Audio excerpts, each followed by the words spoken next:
ইংৰাজীত এটা ৱৰ্ড আছে বা এটা কনসেপ্ট আছে যাক আমি সাবজেক্ট বুলি ক'ব পাৰো আৰু তাৰ এক্সাক্ট স্পেলিংটো হ'ল সাবজেক্ট।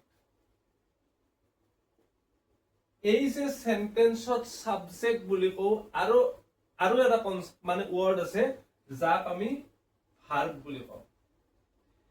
একদম সিম্পল বা একদম মানে সহজ অৰ্থত সাবজেক্ট হৈছে সেন্টেন্সটোত যিটো কাৰ্যৰ কথা কোৱা থাকে সেই কাৰ্যটো যিজনে কৰে, ওয়ান হু ডাজ, যিজনে কৰে সেইটোকে আমি ইংৰাজীত সিম্পল সাবজেক্ট বুলি কওঁ, মানে যিজনে কৰে।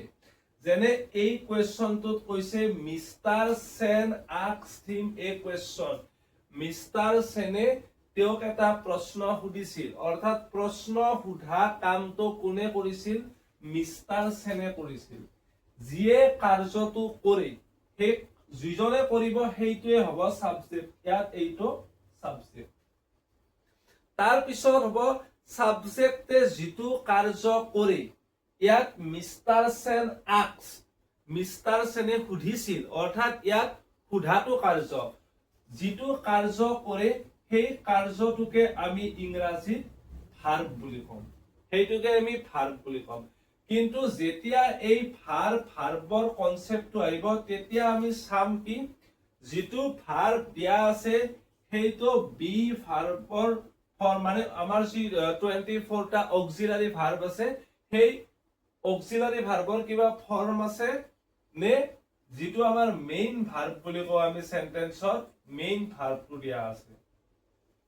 24টা অক্সিলাৰি কিবা দিয়া আছে নে মেইন ভাৰ্ব দিয়া আছে?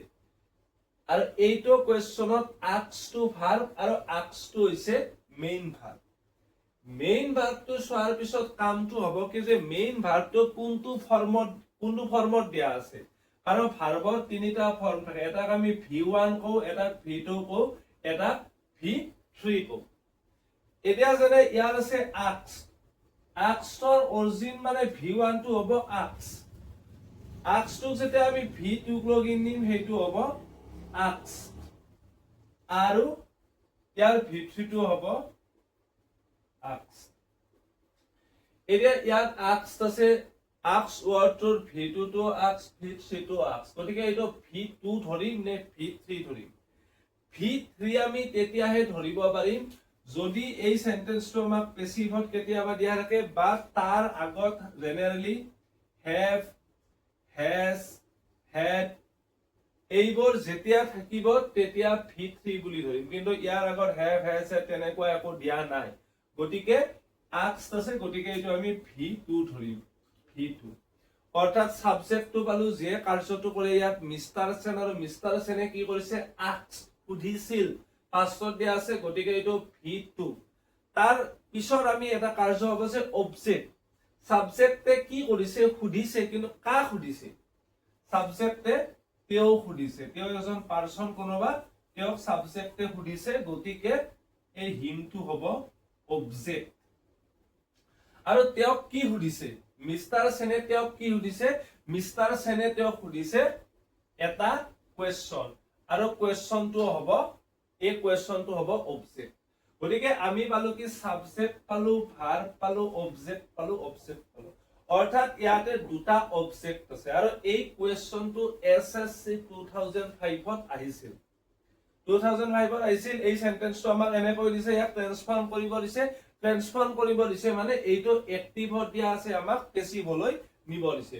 এতিয়া আমি পেসিভলৈ নিম কেনেকৈ? আমাৰ কাৰ্যবিলাক সম্পন্ন হ'ল, এটা এটাকৈ প্ৰথমতে আমি সাবজেক্টটো চালো, তাৰ পিছত ভাৰ্বটো চালো, তাৰ পিছত অবজেক্টটো চালো, তাৰ পিছত আমি এগেইন অবজেক্ট চালো, দুটা অবজেক্ট আছে।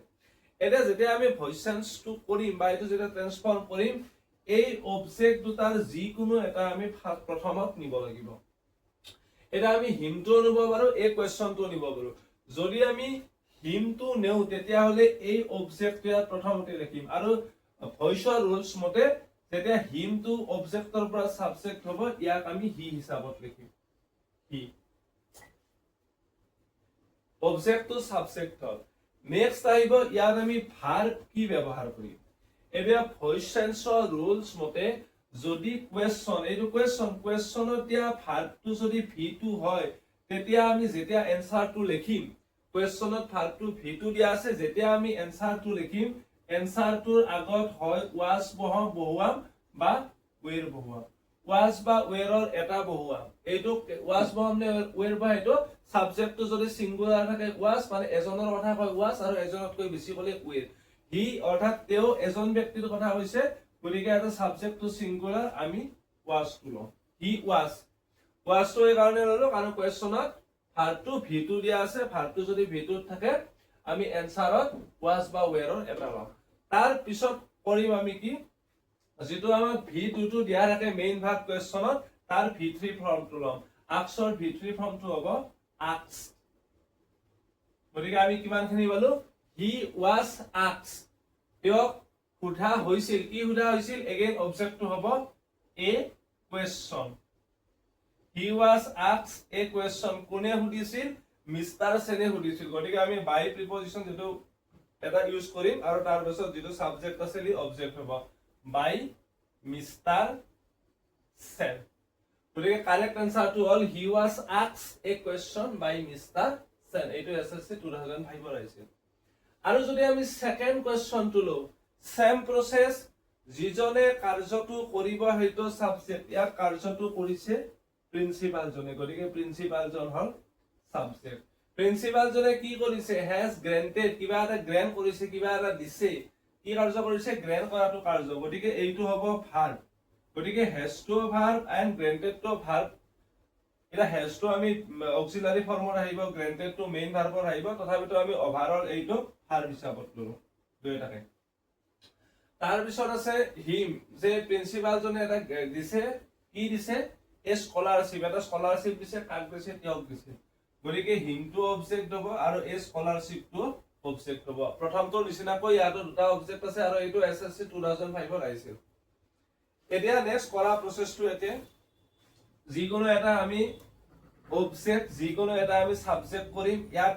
হিম আছে হিমটো যদি হেইপিনেনো প্ৰথমবাৰৰ নিচিনাকৈ ইয়াত হি হল নেক্সট কোৱেশ্চনটো হ'ব কি এনসাৰত এতিয়া আমি কি ইউজ কৰিম ভাৰ্ব কি ইউজ কৰিম যদি কোৱেশ্চনটোত হ্যাজ থাকে বা হ্যাভ থাকে কোৱেশ্চনটোত যদি হ্যাজ বা হ্যাভ ইউজ কৰা হয় তেতিয়া এনসাৰটো আমি হ্যাজ বা হ্যাভৰ কিবা এটা ইউজ কৰিম হিৰ লগত কি হ'ব হ্যাজ তাৰ পাছত ভইচৰ ৰুল মতে যদি হ্যাভ বা হ্যাজৰ কিবা এটা আহে তেতিয়া হলে আমি এক্সট্ৰা আৰু এটা বিন ইউজ কৰিম এটো নিয়ম হ্যাভ বা হ্যাজৰ পিছত বিন আৰু তাৰ পিছত হ'ব যেটো মেইন ভাৰ্ব সেই মেইন ভাৰ্বৰ V3 টো আমি ইউজ কৰিম এটা জেনাৰেলি কি হয় হ্যাজৰ পিছত কোৱেশ্চনতে এইটো V3 হয় মানে এই ভাৰ্বটোৰ পিছত এইটো V3 দিয়া থাকে গতিকে আমি গ্ৰান্টেড লিখিম he has been granted কি তো গ্ৰহণ কৰা হৈছিল এ স্কলাৰশিপ কোনে গ্ৰহণ কৰিছিল বাই দি প্ৰিন্সিপাল জনে তেওঁক এটা স্কলাৰশিপ গ্ৰহণ কৰিছিল এই দুটা কোৱেশ্চন এসএসসি 2005 ত আহিছিল আৰু এনেকুৱা ধৰণৰ গ্ৰামাৰৰ ৰুলছ আমি কোৰ্স চোৱাৰ কাৰণে চেনেলটো সাবস্ক্ৰাইব কৰক